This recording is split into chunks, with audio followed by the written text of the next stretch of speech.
Bé,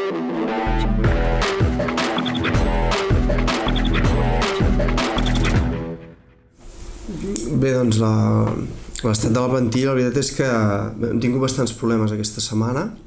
Vam començar la setmana amb els problemes que ja tenia l'Ashley, que ja portava la setmana passada, el turmell, els flexors dels dits, bé, tota una sèrie de problemes en el peu que ja li van fer ser dubte per l'últim partit i que bé, el fan estar molt incòmode. Se li han fet proves, bé, sembla que no hi ha res greu, se li han fet unes plantilles, però bé, s'ha perdut entrenament, no està al 100%, i per tant doncs no ha entrenat al 100%, no?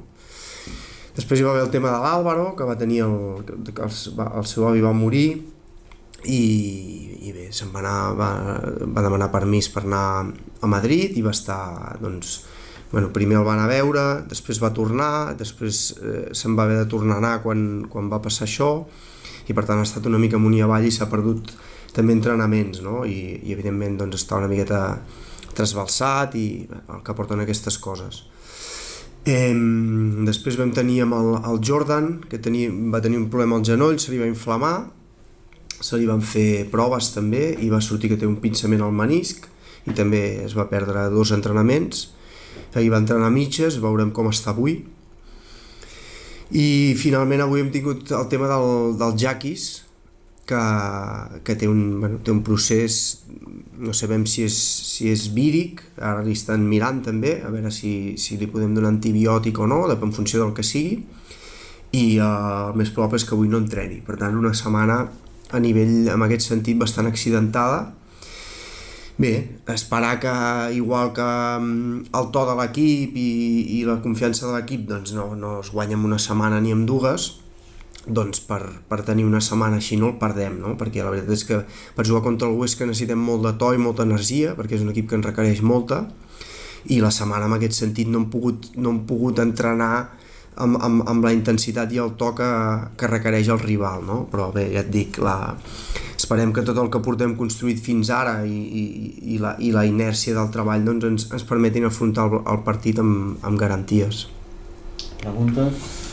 Aquestes lesions que comentes, per exemple la de l'Ashley que va seguint, hi ha preocupació de que puguin ser lesions que es vagin sent de llarga durada, necessitarà repòs o... No, teòricament amb aquestes plantilles li ha de millorar molt i ell és un turmell com tants altres jugadors que té castigat de lesions i una mica inestable aquest turmell i li va donant problemes, però no han de ser problemes que l'hagin de...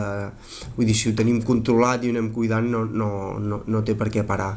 I el del Jordan en principi també esperem que no vagi a més. Sí, Aleix, quins són els principals perills de l'Osca?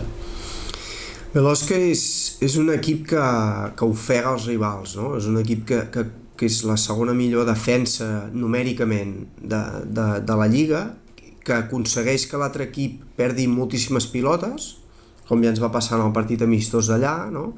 I vas allà, fas l'amistós, perds moltes pilotes, et penses que és perquè és un partit de pretemporada, però després et poses a fer scouting i veus que a tothom li ha anat passant el mateix, no? Llavors, ells tenen una defensa que a més fa fallar molts tirs també, aconsegueixen que l'altre equip falli molt i això fa que molts equips es frustrin. Llavors, la clau és preparar-nos per jugar contra aquesta defensa, tàcticament, però també mentalment, no? I entendre que hi pot haver moments en el partit on estiguem estona sense notar i que ells saben viure amb això i que ells també poden estar sense notar però que ells segueixen defensant, però que si tu et frustres i deixes de defensar és on ells fan els parcials, no?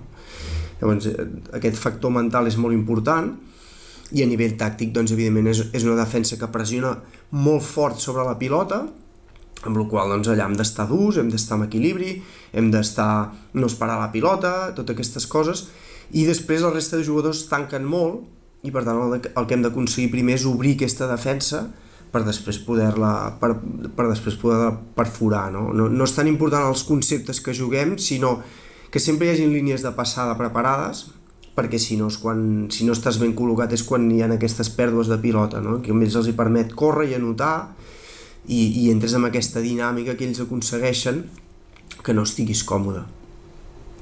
Ells tenen un jugador molt determinant que és Van Dijk, com es diu. El fet que tingueu un focus d'atenció en aquest jugador us beneficia o us pot fer distreure per no tenir en compte d'altres coses? Mira, ahir justament els deia això, no? Que hi ha uns jugadors que són, un és aquest que dius tu, el Kevin Van Wijk, doncs hi ha l'Albert Fontet, que sense ser un jugador que faci molts punts de mitjana, és un jugador que molt joc passa per ell al poste, i després tenen el Sergio Rodríguez, que és un alè que també acapara bastant de joc i és molt eficaç, no? Llavors, aquests 3 jugadors que són una mica els que estan anotant, doncs, evidentment hem de preparar coses contra ells, però això que has dit tu és importantíssim, no? Que no hi hagin invitats en el partit en el sentit de dir, bueno, ens focalitzem molt en parar aquests 3 jugadors i comencem a deixar que altres jugadors que fins ara no han tingut protagonisme facin cistelles fàcils, no? Llavors, sobre aquests 3 jugadors hem de preparar coses, però sobre la resta hem de tenir una responsabilitat individual i un respecte màxim perquè ningú entri fàcil al partit. Més preguntes? Aquests dies, el que anem veient de l'Alep, hi ha un comentari com generalitzat de que sembla que hi ha una diferència important entre jugar a casa i jugar lluny del pavelló, no només a Manresa, sinó en general a la Lliga Alep. Estàs d'acord amb aquesta afirmació? I si això fa que els partits de casa es converteixin en més importants que... Però de tots els equips... Sí. La veritat és que tampoc he analitzat els partits que hi ha hagut en victòria local i visitant de la resta, no? Però crec que hi ha hagut una mica de tot, no crec que hi ha hagut partits molt igualats en general. Llavors són partits que evidentment si els jugues a casa un partit igualat sempre tens més possibilitats d'endur-te'l, doncs per ambient, per pressió del públic, tot això, però no crec que hi hagi hagut allò grans superioritats locals, no? Sinó que jo crec que molts equips doncs, han tingut partits igualats i evidentment el que està marcant una mica ara la classificació és els equips que han sigut capaços de treure aquests partits igualats i convertir-los en victòria, no? Però com us deia la setmana passada, jo crec que tot això és molt aviat encara, portem molt pocs partits i sí que el que estem veient és que la igualtat és màxima i que això costarà a cada partit doncs, suor i llàgrimes. Més preguntes? El fet que tingueu tants dubtes fa que porteu jugadors del vinculat amb el partit? De moment estan venint a entrenar, ja ho fan habitualment, però està venint el Dani, el Nil, l'Àlex i el Bebo, que també ja està recuperat, i tots 4 han entrat en dinàmica aquesta setmana i estan venint, i en funció de les baixes que hi puguin haver, doncs entraran uns o altres, no? La idea dels partits de casa quan no coincideix amb Martorell és que sempre n'hi hagin, perquè creiem que hi han de ser i que participin amb l'equip, però evidentment en funció de les baixes doncs en vindrà 1, 2, 3 o bueno, esperem que no facin falta més, no? Però estem encara a l'expectativa del que passi avui, amb lo dels Jaquis, com respongui el Jordan, i a partir d'aquí ens mourem, però ells estan en dinàmica i preparats i en aquest sentit estem tranquils. La setmana passada deies que el Lambert tenia un problema a la mà. Sí. El vam notar inclús veient el partit per internet, el vam notar que tirava incòmode. Està bé ja? No ha sigut bé, ell portava li vam fer un embenatge una mica per evitar-li els angles de moviment que li produïen més dolor, i jo crec que ell estava també molt condicionat mentalment i tot això. Se li està fent un tractament de magnetoteràpia i la veritat és que li ha millorat bastant el dolor. La lesió està allà, és una lesió que s'haurà d'anar cuidant també, però no l'he inclòs dins del parte perquè bé, ell aquesta setmana inclús va entrenar sense tape i està millor i és una cosa que s'haurà d'anar cuidant amb exercicis, però que no té per què afectar-li com jo crec que li va afectar una mica, estic d'acord, a l'últim partit.